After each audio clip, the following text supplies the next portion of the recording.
মানিকতলা অঞ্চলে অতি পুরাতন ও জীর্ণ ১২ ঘরের ৩ তলা একটা বাড়ি।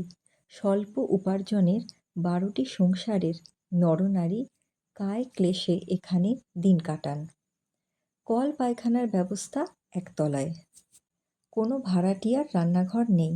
প্রত্যেকে তাই রন্ধনকার্য সমাধান করে ঘরের সামনের প্রশস্ত বারান্দার একপাশে। সকালে ও সন্ধ্যায় ১২ ঘরের উনুন যখন একসঙ্গে জ্বলে ওঠে তখন ওই বাড়িতে তেষ্টানো এক প্রাণান্তকর পরিস্থিতি। তবে এই বাড়ির বাসিন্দাদের ক্লেশবোধ অনেক কম। এই ধোঁয়ার মধ্যেই তেতলার এক প্রান্তের ঘরে একদিন সকালবেলায় প্রবেশ করেন এক বৃদ্ধ। নমস্কার, আপনাদের স্বাগত জানাই সত্য সংযোগ চ্যানেলে। আজকে শ্রীরাম ঠাকুরের একটা বিশেষ গল্প আপনাদের শোনাতে চলেছি।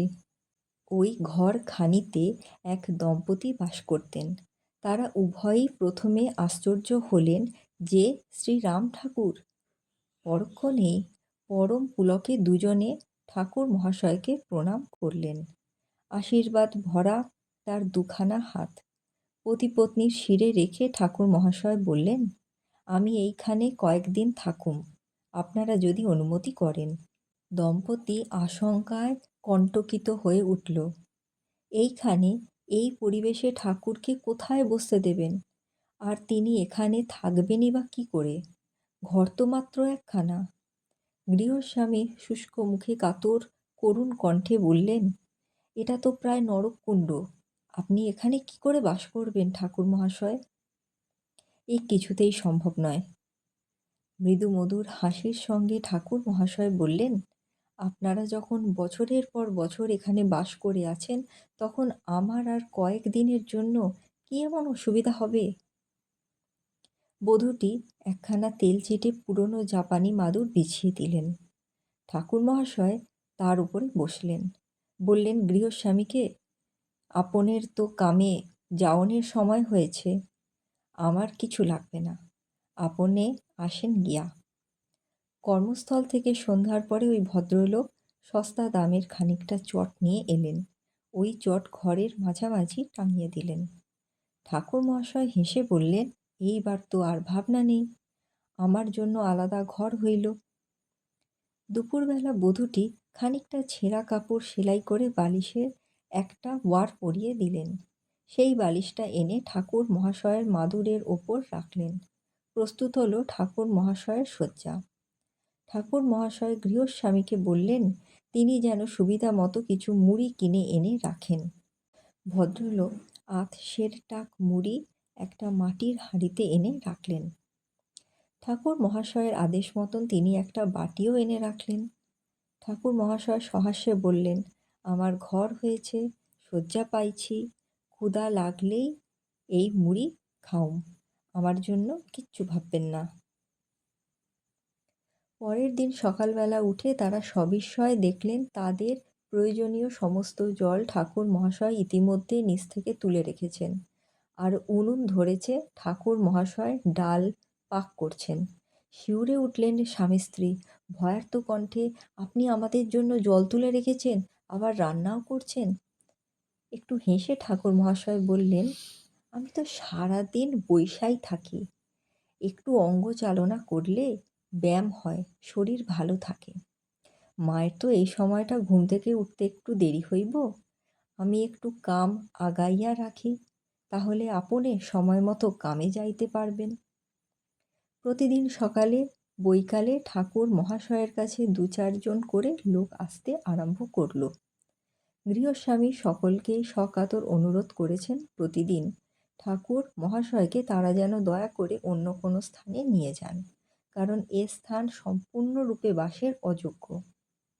যাহারা আসেন তাহারা প্রত্যেকেই ঠাকুর মহাশয়কে সগ্রাহে নিজ নিজ গৃহে নিয়ে যেতে চান, কিন্তু ঠাকুর মহাশয়ের একই উত্তর, মায়ের তো এই অবস্থা, একলা কি করে রাইখা যাইতে পারি, কিছুদিন পরে আপনাগো বাড়িতে যামু।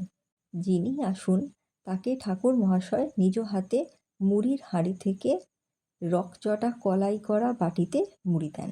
ঘরের এই পরিবেশে বাতাসেও দুর্গন্ধ বয়ে আনে এবং সকালে বৈকালে মেঝে পোছার সময় চটের নিম্নাংশে জলে ভিজে গলিত কুষ্ঠের আকৃতি ধরেছে। তার উপর কলাই করা বাটিতে মুড়ি অতি ক্লেশে বমির ভাবটা রুদ্ধ করতে হচ্ছে। ঠাকুর মহাশয় নির্বিকার। ওই বাটি থেকে কয়েকটা মুড়ি নিজ হস্তে তুলে মুখে দিলেন এবং বললেন, মুড়ি খাওয়া ভালো, খুব ভালো। আর তো উপেক্ষা করা যায় না, এ তো প্রসাদ।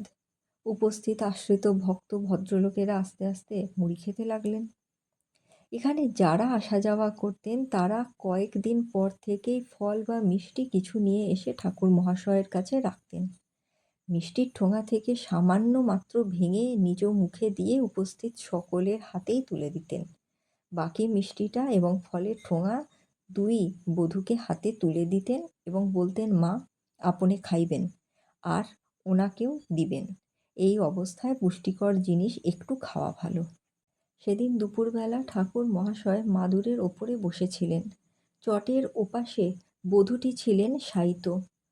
ক্ষণকাল পরে তিনি তরতর করে সিঁড়ি বেয়ে একতলায় নেমে এলেন। ওই বাড়ির একতলায় এক ঘরের সামনে দাঁড়িয়ে ঠাকুর মহাশয় এক বৃদ্ধা রমণীকে বললেন, তিনি যদি দয়া করে ওপরে গিয়ে মাকে দেখেন। ওই বৃদ্ধা আরও 2-3 জন রমণীকে এপাশের ওপাশের ঘর থেকে ডেকে নিয়ে 3 তলায় চলে গেলেন। কিছুক্ষণ পরে ওই বৃদ্ধা নিচে নেমে এসে ঠাকুর মহাশয়কে বললেন, হ্যাঁ, আপনি ভাববেন না, এই কাজ আমি অনেক করেছি, মায়ের জন্য ভাববেন না। রমণীরা ওপরে রইলেন। ঘণ্টা 2-1 বাদে সহসা সিঁড়িতে রমণীদের কলকণ্ঠ ভেসে এলো। কোনো ঘর থেকে শুভ শঙ্খের নাদ শোনা গেল। সঙ্গে সঙ্গে উলুধ্বনিতে মুখরিত হয়ে উঠল ভগ্নপ্রায় বাড়িটা। রমণীরা কয়েকজন ত্রস্ত গতিতে ঠাকুর মহাশয়কে গিয়ে হাসি ভরা মুখে জানালেন বধূটি পুত্র সন্তান প্রসবের সুসংবাদ। কয়েকদিন পরে, সেদিন ছিল রবিবার, গৃহস্বামী দোকান থেকে এসেছে। ঠাকুর মহাশয় চাদরখানায় নিজের অঙ্গ আবৃত করে দম্পতির সামনে এসে দাঁড়ালেন, বললেন, আমি এবার আসি গিয়া। নবজাতককে ঠাকুরের 2 চরণ স্পর্শ করালেন তার মাতা। পরে উভয়েই ঠাকুর মহাশয়কে প্রণাম করলেন। দয়া হল, নবচন্দ্রের বিদায় নিলেন শ্রী রামচন্দ্র। এই ছিল আজকের গল্পটা। যদি আপনাদের ভালো লেগে থাকে চ্যানেলটা অবশ্যই সাবস্ক্রাইব করুন। এই রকম আরও অনেক গল্প আপনারা শুনতে পাবেন। নমস্কার।